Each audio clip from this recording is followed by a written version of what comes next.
Summit সোমের ভালো একটা update আছে। সেটা হচ্ছে ওই দিন বাফুফে সহসভাপতি ফাহাদ করিমের সঙ্গে যখন সামিট সোমের প্রথম কথা হয়, তার পরের দিনই তো আবার কথা হওয়ার কথা ছিল। ওই দিন আসলে কথা হয়নি, সেটা দুপক্ষের ব্যস্ততার কারণেই। কিন্তু আজ ফাহাদ করিমের সাথে আবারও সামিট সোমের কথা হয়েছে এবং সেখানে তিনি যে ব্যাপারটা নিশ্চিত করেছেন বা তিনি জানিয়েছেন যে 10ই জুনই আসলে ম্যাচটা খেলতে চায় দেশের মাটিতেই, বাংলাদেশের মাটিতেই সামিট সোম খেলতে চায়। এমন আগ্রহ ওই দিন দেখিয়েছিল, আবারও তিনি সেটা বলেছেন। এখন এই 10ই জুন ম্যাচটা যদি খেলতে চায় সামিত সোমের, মানে বাংলাদেশি পুরোপুরি বাংলাদেশি হয়ে ওঠার জন্য বা ফিফার অনুমোদনের জন্য যা যা দরকার, ওই কাজগুলো কি কি করতে হবে, এইটা যেমন ফুটবল ফেডারেশন সামিত সোমকে বলেছে, আবার সামিত সোমের পক্ষ থেকে কি কি করণীয় বা কি করতে হবে সেটাও তিনি আসলে ফুটবল ফেডারেশনকে বলেছেন। এখন যেটা হচ্ছে যে প্রথমত করণীয়, এর আগেও বলেছে যে সামিত সোম যেহেতু কানাডিয়ান, ওর বাংলাদেশি পাসপোর্ট নেই, তার বাবা মার পাসপোর্ট আছে।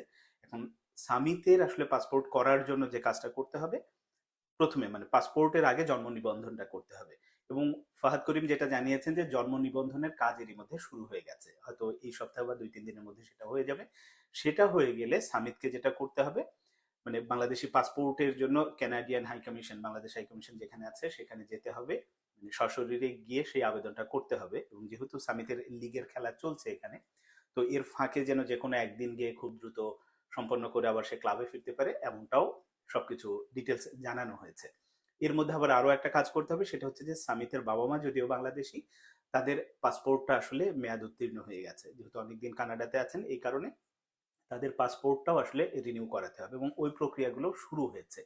তো সব মিলে আমরা আসলে আশা করতেই পারি, যেহেতু কাজগুলো অলরেডি শুরু হয়ে গেছে এবং ফুটবল ফেডারেশন এর আগে বেশ কয়েকজন খেলোয়াড়কে নিয়েও কাজ করেছে, আর সামিতের ব্যাপারটা তো আগেই বলা হয়েছে যে খানিকটা সহজ, যেহেতু বাবা মা সরাসরি বাংলাদেশি। এই কারণে এই প্রক্রিয়াগুলো যদি সব কিছু ঠিক থাকে, দ্রুত পাসপোর্টের প্রক্রিয়াটা শেষ হয়ে যায়। এরপরে হচ্ছে যে, এটা কিন্তু আমি যত লেন্দি ভাবে বলছি আসলে ব্যাপারটা না, 7 দিনেও হতে পারে।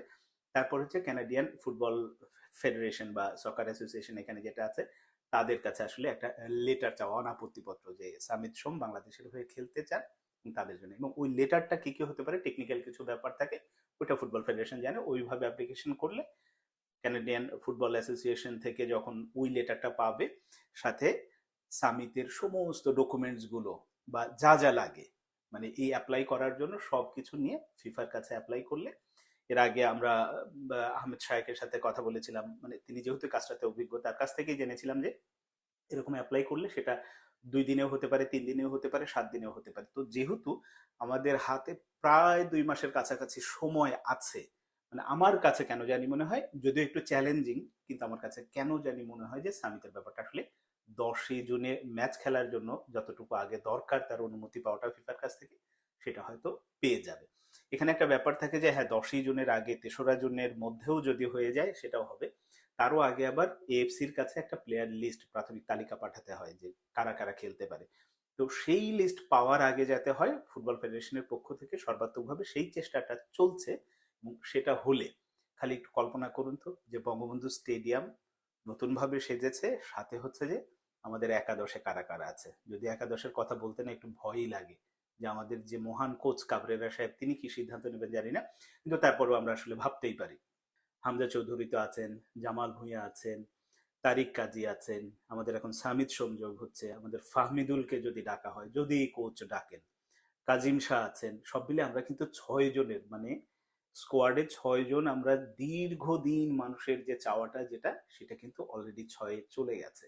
এর মধ্যে এইজ লেভেলে এই যে জুনে যে ট্রায়াল হবে, সেখান থেকেও যদি ভালো মানের কিছু প্লেয়ার আসে, সত্যি এটা বাংলাদেশের ফুটবলের জন্য ভালো।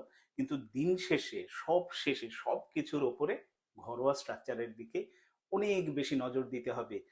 মানে এইটা কোনো স্থায়ী সমাধান না, এটা হচ্ছে একেবারে আসল কথা, এটা স্থায়ী সমাধান না। এটা আমরা পাচ্ছি মানে উপঢৌকন বলা যায়, যে রেডি আছে ভাই আপনি নেন, এই অবস্থা। কিন্তু আসল কাজটা আমাদের লোকাল প্লেয়ারদেরই গড়ে তুলতে হবে। এবং সেটা যদি বললাম, তো এই যে সামিত, হামজা চৌধুরী, ফাহমিদুল লিগে বিভিন্ন জায়গায় খেলছে, তো জামাল এবং তারিক কাজী যেহেতু আমাদের লিগেই খেলে, যার তাদের কাছে, কিন্তু এই খেলোয়াড়দের মাধ্যমে আমাদের খেলোয়াড়দের ক্লাবের, মানে কি বলবো, একাদশে খেলতে পারে না, সাইড বেঞ্চে বসে লাখ লাখ টাকা ইনকাম করেন, ওর চেয়ে যদি সেটা ফাহমিদুলের 4th ডিভিশন লিগেও খেলতে হয় বা অন্য জায়গায় খেলতে হয়, সেখানে যে টাকা একেবারে কম তা না।